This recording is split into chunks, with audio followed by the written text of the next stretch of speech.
bạn đục nó ngày thì đập sẽ hát cho nên bị bọn là phay vào muối rồi mang thì buồn kê bằng tham sau rồi trong acid chlorhydric hoặc sub ml cầm hạt môi chạch pram còn đập còn đỏ bị ấm tọt non sai sub mlในโซลูชันbarium hydroxide ได้មានកំហាប់9còn đập còn đỏ 3 âmទី1ក៏ឲ្យរកចំនួនម៉ូដើមនៃ acid chlorhydric និងម៉ូដើមរបស់ barium hydroxide ទី2ក៏ឲ្យគណនា pH នៃល្បាយ solution ហើយក៏ឲ្យតម្លៃ logarit 1.8 ស្មើនឹង 0.25 ចឹងប្រមាណទី4 1ក៏ឲ្យរកចំនួនម៉ូដើមរបស់ acid chlorhydric និងម៉ូដើមរបស់ barium hydroxide ចឹងរម៉ូរបស់ acid chlorhydric មកចឹងដោយសារបំរាប់គេប្រាប់កំហាប់ប្រាប់មៀតចឹងរម៉ូតារ៉ាមុន C ស្មើ N លើ V ទីរ N មកស្មើនឹង C គុណ V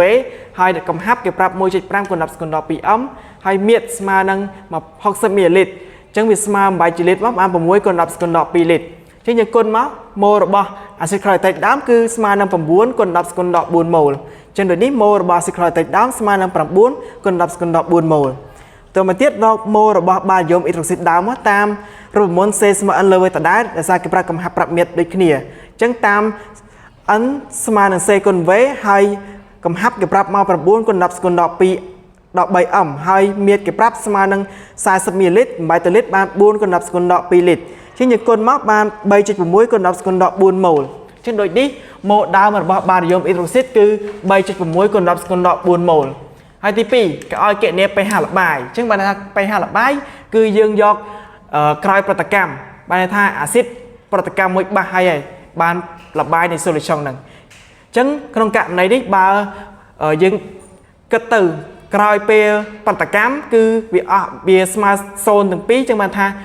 ល្បាយ pH ហ្នឹងវាស្មើនឹង7ដោយសារវត្តដោយសារ solution ដែលទូបានគឺជា solution nerd ចឹងបានថាប្រតិកម្មអស់ទាំងពីរចឹងអានេះយើងវិចារសិនមកចឹង acid chlorhydric បូកជាមួយនឹង barium hydroxide បាន barium chloride បូកជាមួយទឹកហើយយើងសមីការគឺ C ហើយត្រូវតែថ្លឹងចឹងអានេះ2មកអានេះ2ស្មើ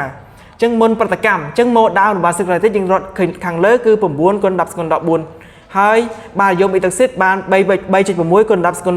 14ចឹងករណីនេះគឺអង្គធាតុបតកមានមេគុណខុសគ្នាចឹងយើងយកម៉ូលដើមហ្នឹងយកមកចែកនឹងមេគុណមកអានេះ9គុណ10គុណ14ចែកនឹងមេគុណរបស់ acid chlorhydric នេះស្មើនឹង 4.5គុណ10គុណ14អានេះ 3.6 ចែកនឹងមេគុណមួយនេះស្មើនឹងដែរ 3.6 គុណ10គុណ14ចឹងយើងសង្កេតថា 4.5 និង 3.6 គឺអា 3.6 នេះតូចជាងគេចឹងអាណាតូចជាងគេអានឹងចូលរូបអស់ចឹងអានេះអង្គធាតុដើរតួជាអង្គធាតុបតកកំណត់ចឹង 3.6 អានេះចូលរូប 3.6 ចឹងដើម្បីរកអានេះចូលគឺយើងយកអា 3.6 នេះទៅគុណជាមួយនឹងមេគុណរបស់ acid chlorhydric ចឹងឃើញម៉ូរបស់ acid chlorhydric ចូលហើយគឺបាន 7.2 គុណ10គុណ14ចឹងយកអា9ដក 7.2 មកចឹងបាន 1.8 គុណ10គុណ14ហើយនេះ 3.6 ចាំថាចូល 3.6 អស់ចឹងបាន0បន្តមកទៀតក្នុងករណីនេះគឺមេគុណខុសគ្នាករណីមេគុណស្មើគ្នាអាណាតូចជាងគេចូលរូបអស់យើងមិននេះទេឲ្យតែអាណាតូចជាងគេយើងយកអានឹងជាអង្គធាតុបតកកំណត់បណ្ដោយចឹងអានេះយើងរកកំហាប់របស់ acid chlorhydric ល្បាយដោយសារតែក្រោយប្រតិកម្មគឺអាស៊ីតនៅសល់ចឹងយើងរកកំហាប់របស់អាស៊ីតល្បាយតាម C ស្មើ N លើ V ហើយម៉ូសល់គឺយើងយកម៉ូសល់ 1.8 គុណ10គុណ14ម៉ូលហើយមៀតចឹងល្បាយបានហើយវាលាយគ្នាហើយចឹងយកមៀតបូកគ្នាចឹងបាន60បូកជាមួយ40បាន100 ml ចឹងបាន 0.1 លីត្រហើយយើងចែកលេខមករកកំហាប់អាស៊ីតល្បាយបានហើយបាន 1.8 គុណ10គុណ13អំចឹងតាម pH ស្មើនឹងដក logarit Ca ហេតុអីបានទាញចឹងដោយសារតែ acid chlorhydric ជា mono acid ខ្លាំងអញ្ចឹង mono acid ខ្លាំងបើថាវាបំបែកក្នុងទឹកសពបានអ៊ីយ៉ុងអ៊ីដ្រូញ៉ូមទាំងស្រុងចឹងវាស្មើនឹងដក1ដក logarit 1.8 គុណ10គុណ13ចឹងតម្លៃ logarit ក៏ឲ្យ 1.8 គឺ 0.25 ចឹងបានដក 0.25 បូកជាមួយនឹង3ស្មើនឹង 2.75